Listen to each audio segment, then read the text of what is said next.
on just a minute because we're waiting on one other news crew.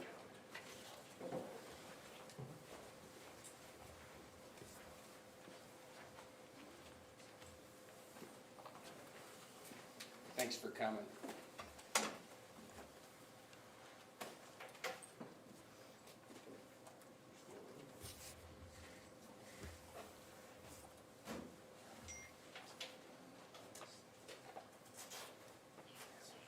Sheriff just let you know our live feed is up. Okay, thank you.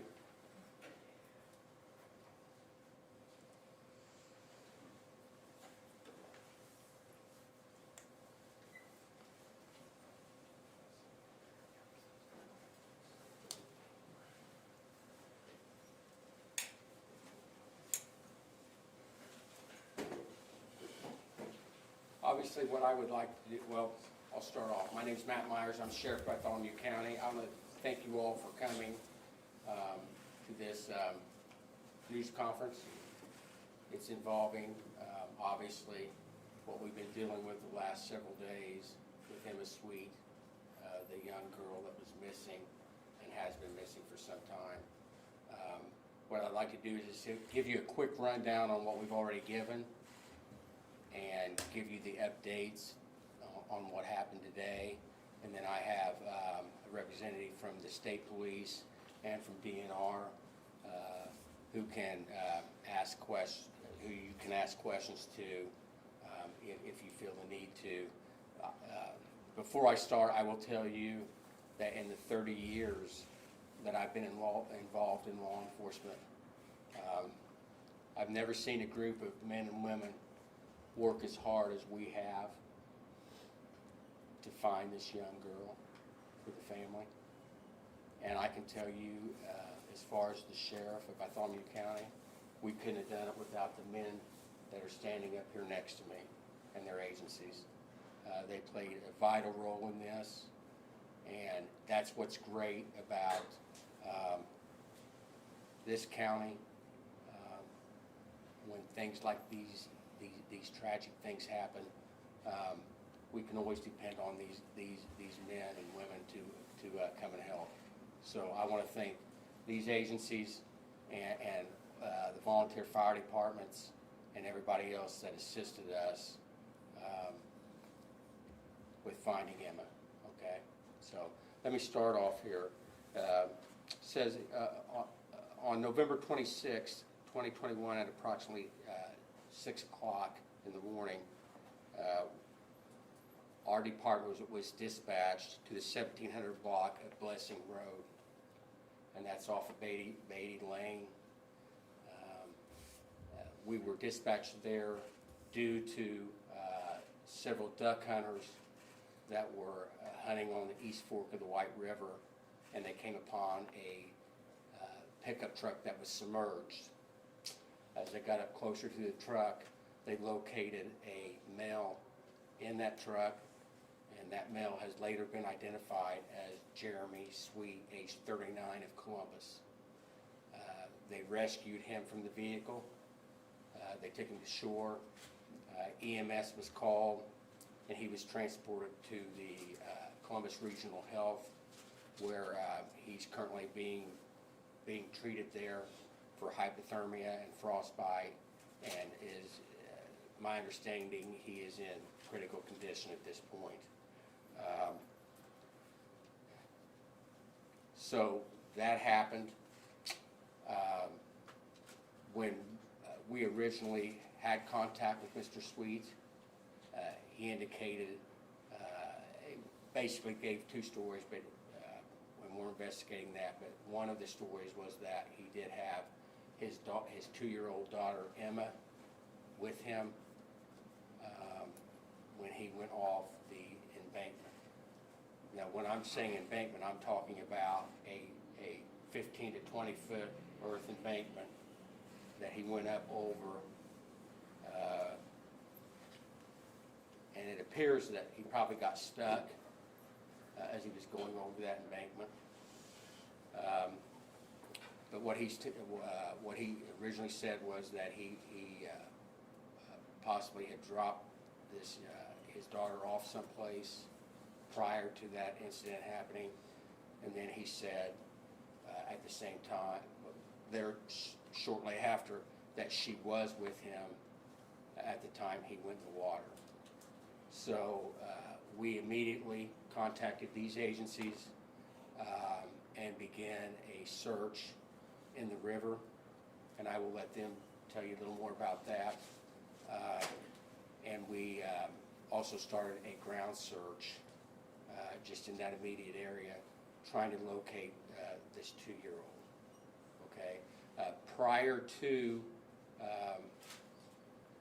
us being called to that scene, the mother had filed a missing persons report on both Emma and Jeremy on Thanksgiving Day. Okay, so Thanksgiving Day they were filed as missing. So the following days when we located them, located Jeremy. So they begin the search. They can talk more about that in a few minutes. We worked all day. The day after Thanksgiving, trying to locate. We were unable to locate anything. The following day, the divers were able to, and they searched an area, I'd say a 100-foot area around the vehicle. And we were able to get the vehicle out the following day. We did a quick check to see if maybe Emma might be in the vehicle. Obviously she wasn't, so we have secured that vehicle and are going to obtain a search warrant just to kind of see if there's anything in there that might be useful to our detectives. Shortly after that, Emma's coat was located downstream, and I can't tell you for sure. I think it's probably 2 miles downstream. It was located by some individuals that were walking along the embankment, and our divers, I say our divers, the state police or DNR divers were able to get that coat and confirm that it was Emma's coat. So our detectives had talked to Jeremy on several different occasions, and he had given conflicted stories. But it made us believe that probably she was in the water with him. Because we had also done a ground search of about 25 volunteer firefighters yesterday as well, because we weren't sure if she was in the water or not. And that was again due to the conflicting stories of Mr. Sweet. So the coat was located, and so the next day we come in, we stop at nightfall, and we come in this morning, and we begin the search again. And I promised the family that we would find Emma. And I was confident with the group of men and women that we had out there searching, that we were focused that we would find her if she was in the water. And we got news that earlier that a diver had located her downstream, and so she was, they were able to basically get her out of the water, and she is now with the coroner, Bartholomew County coroner, there at the hospital. I don't want to get into, this is not about Jeremy Sweet today. This is about Emma and us locating this beautiful child and being able to give her back to her family. The family has been excellent to work with. They were down at the scene, and they were, I think it helped them to be able to see what all we were doing. I will tell you that Again, I can't say enough about the agencies that assisted us. We did, just so that you all know just the resources that we used the last few days. We had drones up. We've had the Indiana State Police helicopter was here on multiple occasions searching. DNR had more DNR people here than I've ever seen. Either the state police divers or the DNR divers were in the water at all times. We had the resources we needed to locate this girl. And although my heart goes out to the family and friends, there's a bit of comfort knowing that we have her now. And I will tell you that this is, in the 30 years of my law enforcement career, this is one of the smoothest operations, but this is one of the hardest operations that I've had to deal with, as far as knowing that that little girl was out there for 2 or 3 days and we hadn't located her. So with that, I'm going to open it up to any questions you all have. I know that the family would like to, there's a spokesman from the family that would like to say a few words, but I think we can wait and make sure we get your questions answered. So if you have a question for either the state police, DNR, or myself, we have divers up here that were actually in the water, and Detective Holderness, who is the lead detective for the sheriff's office. I will tell you that Mr. Sweet, the only thing I will say is that he's currently in the hospital. I did say earlier, not today, but earlier, that they did find a needle on him. And so, paraphernalia, so he has been placed on a 72-hour hold so that we can continue to investigate and get our reports over to the prosecutor's office. So once he leaves the hospital, he'll be here at the Bartholomew County Jail. So again, but I would rather make this about Emma than speculate on Jeremy or what his condition was or what he was up to. Okay, so any questions? When you say downstream, about how far? Can you answer that? Okay. So she was located approximately 2.5 miles downstream from where the vehicle was located initially. Sir, could you give your first name? Yes, Captain Jet Quillen, Jetquillen.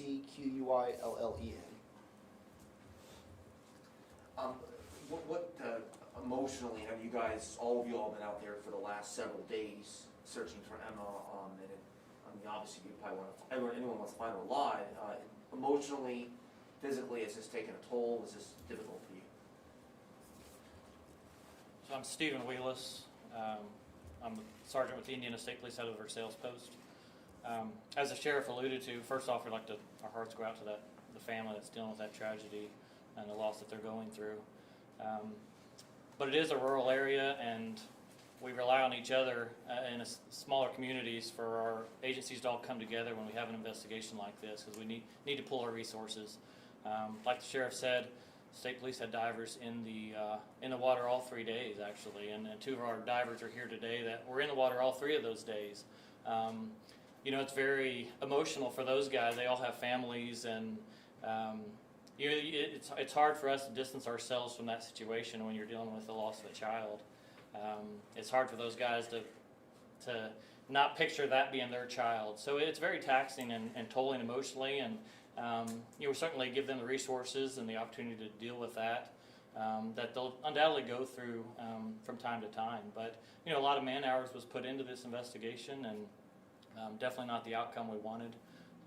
But hopefully, with the new information that's come up today, we'll be able to provide some of that closure to the family. Phrasing this, not focusing on Jeremy, but to get an idea of the area, because we can't get all the way back here to get video, but just is that Sweeting Road, does it come up to the White River? Is it a situation where if somebody theoretically was driving along it and was impaired, could they end up in the river? I guess, kind of give us an idea of what the terrain looked like back there near where you originally, the vehicle was near the water. Do you That makes want to sense. answer Yeah, like this? so where there is access to the river back in that area, but it is a access that you would have to go off-road and drive over a barrier to get to the water. And not to get too far into the investigation, but obviously that is something that's being looked at, because it's not a scenario where you can just accidentally drive into it. Jen, how deep was the water where she was found, and can you tell us about what time she was found and how many divers were involved in the operation? I don't have those specific details right now, but I can get those to you, absolutely. Can you describe the conditions out there? Yeah, so obviously with the weather that we're experiencing now, search-wise, it's not the worst conditions, but anytime you're outside in the elements, in the water as the divers were, or in the boats, or walking along the shorelines, it does tax you a little bit. The water levels are decent. They're not fast-moving water. It's not flood stage, but having such a broad area to search, it is taxing on the personnel that's out there doing their job. And how much were there problems with trees in the water, debris in the water, all that sort of thing? Did that cause problems in searching for Emma? So anytime you are searching a moving body of water, a stream, a river, anything like that, you're going to have what we call strainers, small debris piles in those bodies of water. And those typically, it's just like if you're at home cooking and you are pouring out your spaghetti into a colander and strain it out. Those typically catch items. So obviously those do cause some obstacles for us. They're not always stable for divers to search. So we try to utilize sonar or anything like that we can try to mitigate any danger for our personnel. But as far as operating boats, they're obstacles for getting around when you're doing water-based searches. So yeah, those obstacles were there, and they were dealt with as we came upon them.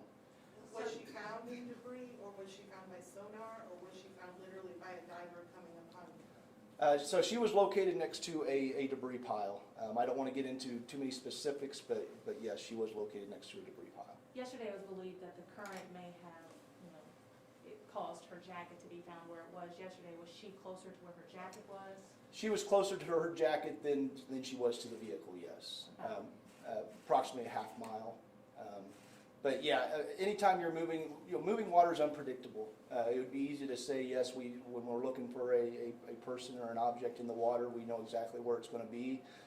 But like I alluded with the strainers and the obstacles in the waters, those cause items to be, stopped or hung up or slowed down, and it's always unpredictable. You go off what you have known and dealt with in the past, and you try to make your best educated guess on how to search certain areas and eliminate those areas and move on. Just Sheriff, you may mention at the top, but what time specifically did you find her? I can't give you that time either. Okay. We can get that for you. I think it was probably sometime after 11, I think. But I can't say for sure, but I'll get that. I'll get that for you. But again, I want to restate, and I look at these gentlemen's faces that were out there the whole time. And, as a sheriff, I can't get in the water and do everything I want to, but I can't. But to watch these men and women perform the way they did, I just look at them and just shake my head. And that goes for the DNR and the state police, and you got the helicopter flying around, and you got people on the ground searching. And I told the family, I said, you know, I cannot think of anything else that we can do as far as resources. And you know what? That makes me very proud. It's a bittersweet day. And what I mean by that is I'm very proud of the men and women that went out and did what they had to do on a holiday weekend. But my heart goes out to the family. And in fact, we, you know, when they first found out, our chaplains were there and we were able to pray with them. And there were some tears shed. And I'm sure they were shed by not only the family, but some of the first responders. That's just kind of like the sergeant said, this affects all of us. I haven't slept. And the longer this goes, the more pressure we feel because we want closure for the family. And I was starting to feel the pressure because this could have dragged on much longer. But I think because of the efforts that were made by the professionals that were out there, the family didn't have to suffer for weeks. And that, to me, says something. And, you know, you can look at these men, and they do look tired. And do any of you two want to say anything about the,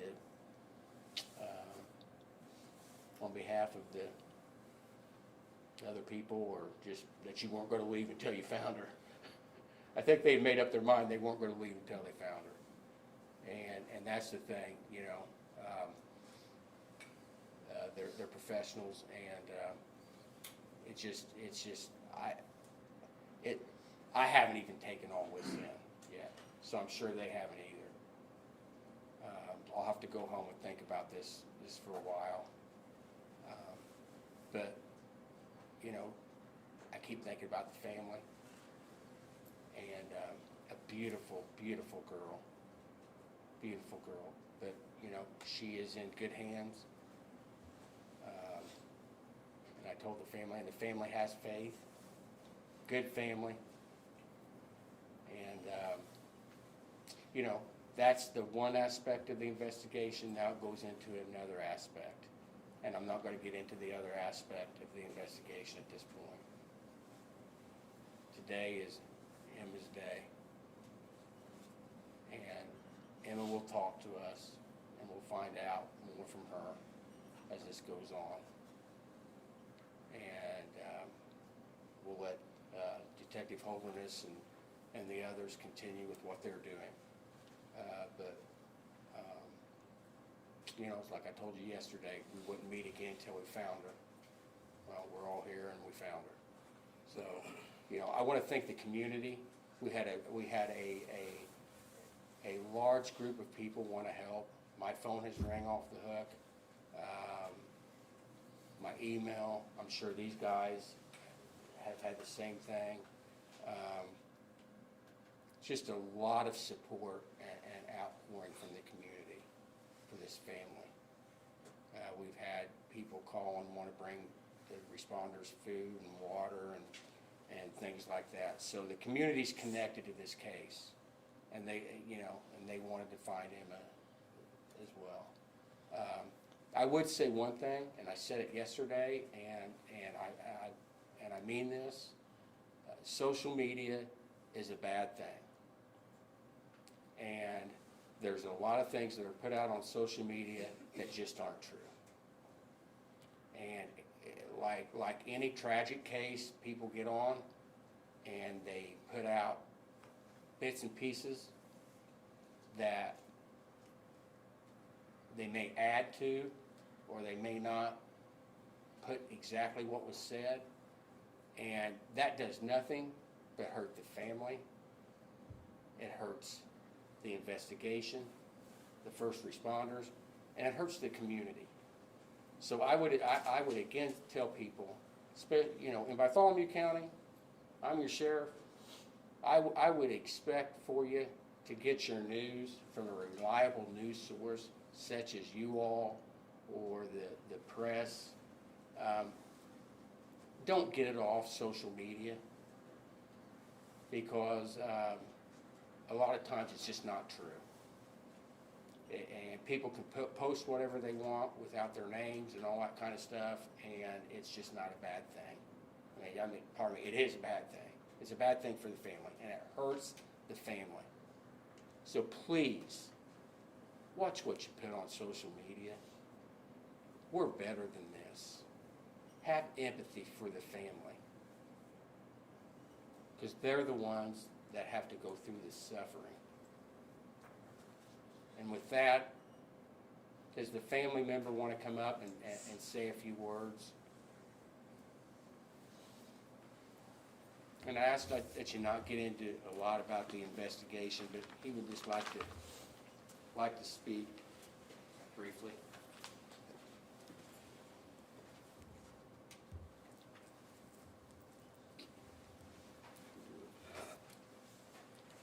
On behalf of my family, I just want to appreciate what all these agencies have done, all the resources they put into finding Emma and to bring her home. The community outlook, we had outpour of love and support we've had from all them. And it all went in hand to bring Emma home. And I just want to thank you all. I want to thank your department. Thank the DNR divers for their constant search, and it was amazing. It was pretty incredible how much effort they put into finding this little girl. And we got her home.